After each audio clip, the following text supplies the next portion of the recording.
एक लड़की हमारे घर के सामने रोज खड़ी दिखाई देती है। उसके पास जाकर मैंने एक दिन पूछा तो वो मेरे पति का नाम लेकर कहती है कि रवि यहाँ रहता है क्या। इतना कहकर वो भाग गई। मैंने मेरे पति से पूछा कि तुम किसी गोरी सी लड़की को जानते हो। तब वो गुस्सा होकर बोले कि पागल हो। फिर वो लड़की मुझे अस्पताल में दिखी। मैं अंजलि हूँ। मैंने और रवि ने 1 साल की डेटिंग के बाद शादी की है। शादी में हमारे कुछ खास दोस्त और पेरेंट्स ही आए थे। रवि ऐसा ही चाहते थे। वो चाहते थे कि शादी शॉर्ट और सिंपल ही रहे। हम लोग यहाँ बड़े शहर में काम करते हैं। रवि के माता पिता गांव में ही रहते हैं। रवि ज़्यादा गांव जाते नहीं।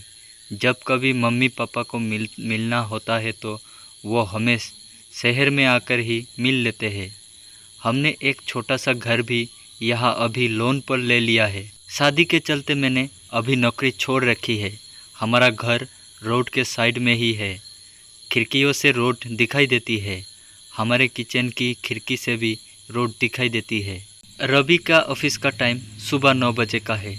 सुबह में रवि के लिए खाना बनाती हूँ।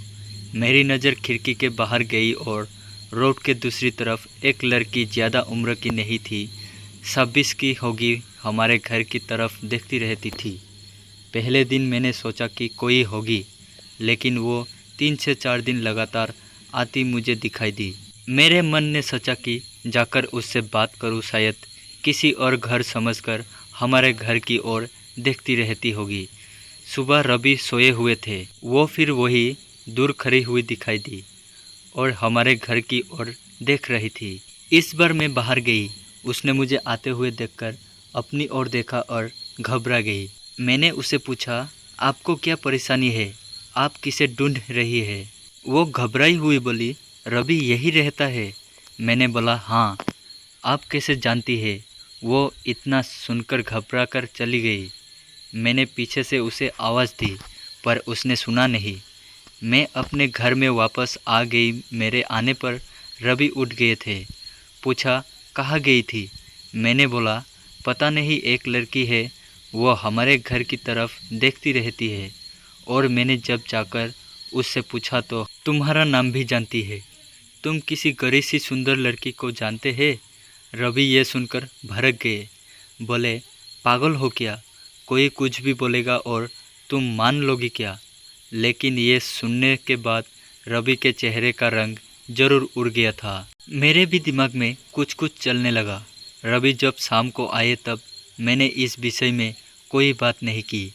अगले दिन मैं सुबह उठी तो रवि पहले से उठ गए थे।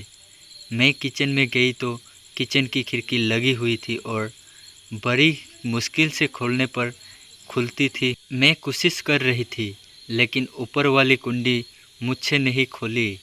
मैं हमेशा नीचे की कुंडी से खिड़की लगाती थी, लेकिन आज खिड़की की ऊपर वाली कुंडी भी लगी थी। मैंने कैसे भी कुंडी खोली और खिड़की खोली तो मैं देखकर हैरान रह गई। रवि उस लड़की से वहां जाकर उससे बात कर रहे थे। वो उस पर चिल्लाते हुए गुस्सा हो रहे थे। लड़की रो रही थी और रवि ने उसे उंगली दिखाकर जाने को कहा। ये सब देखकर मैंने खिड़की बंद कर दी ताकि रवि को लगे नहीं कि मैंने उसे ये करते देखा है। रवि फिर घर में आ गए। मैंने ऐसा जताया जैसे कि मैंने कुछ देखा ही नहीं है। अब मुझे ना जाने कैसे कैसे ख्याल आने लगे। रवि मुझसे क्या छिपा रहा है? मैंने रवि से शादी करके कोई गलती तो नहीं की?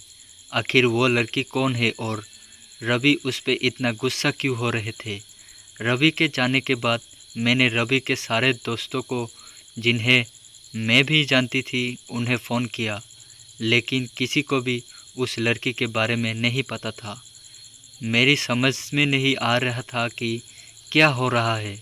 रवि से पूछना चाहती थी लेकिन मुझे पता था कि वो झूठ ही बोलेगा। उसके बाद मैंने उस लड़की का घर के आसपास नहीं देखा। ये सब सोचते सोचते मेरी तबीयत बिगड़ने लगी। रवि मुझे बोलता था कि क्या हुआ, अपना ख्याल रखो, डॉक्टर के पास जाओ, लेकिन अब मुझे उसकी बातें बिल्कुल अच्छी नहीं लग रही थी। एक दिन जब मेरी हालत ज़्यादा ख़राब हुई तो मैं ऑटो लेकर पास के बड़े अस्पताल में गई। डॉक्टर से अपनी दवाई लेने के बाद मैं अस्पताल के पार्क में बैठी थी। अस्पताल में मुझे वह लड़की फिर दिखाई दी। उसे देखते ही जैसे मेरी बीमारी पता नहीं कहाँ भाग गई। मैं उसके पास तेज़ चलकर गई और उसका हाथ पकड़ लिया और उसे बोला, तूने मेरी ज़िंदगी में उथल पुथल मचा दिया। बोल, उस दिन क्या बात कर रहा था रवि तुझसे? क्या रिश्ता है तेरा मेरे पति के साथ? फिर उसने मुझे जो बताया सुनकर मुझे लगा कि मेरा पति ऐसा है। उसने इतनी बड़ी बात मुझसे छिपाई। शाम को जब मैं आई तब उस लड़की को अपने घर में देखकर रवि चौंक गए। मैं भी उसके पास ही बैठी थी। रवि उसकी तरफ देखकर बोले कि अच्छा, तो तूने इसे सब बता दिया। मना किया था दूर रहने को मेरी फैमिली से। मैंने बोला, रवि शर्म करो, तुम इतने कठोर हो, अपनी सगी बहन की मदद नहीं कर रहे हो। वह लड़की संध्या थी, रवि की सगी बहन। उसने अपने पसंद के लड़के से शादी कर ली थी, इसलिए रवि और उसके परिवार ने उससे सारे रिश्ते तोड़ दिए थे। रवि ने कहा कि मेरी कोई बहन नहीं है। मैंने कहा, इसका पति अस्पताल में है, इसे रुपयों की ज़रूरत है। बहन नहीं तो इंसानियत के नाते ही तुम्हें इसकी मदद करना था, और अपनी पसंद की लड़की से शादी तो तुमने भी की। फिर जो नियम इसके लिए है तुम्हारे लिए क्यों नहीं है? मुझे पता होता तुम ऐसी सोच वाले हो तो मैं तुमसे कभी शादी नहीं करती। जिसको बहन की आंसू नहीं दिखता उसे उस आदमी के सीने में दिल नहीं हो सकता। इतना कहकर मैंने अंदर से अपने सारे गहने लिए और संध्या के साथ जाने लगी। हमें जाते हुए देखकर रवि फुट फुट कर रोने लगे। संध्या भी उन्हें देखकर रोने लगी। रोते हुए रवि बोले, हमने इसे बहुत प्यार दिया, पापा ने, मम्मी ने, मैंने रानी बना कर रखा, और ये ऐसी ही एक दिन बिना बताए घर से चली गई।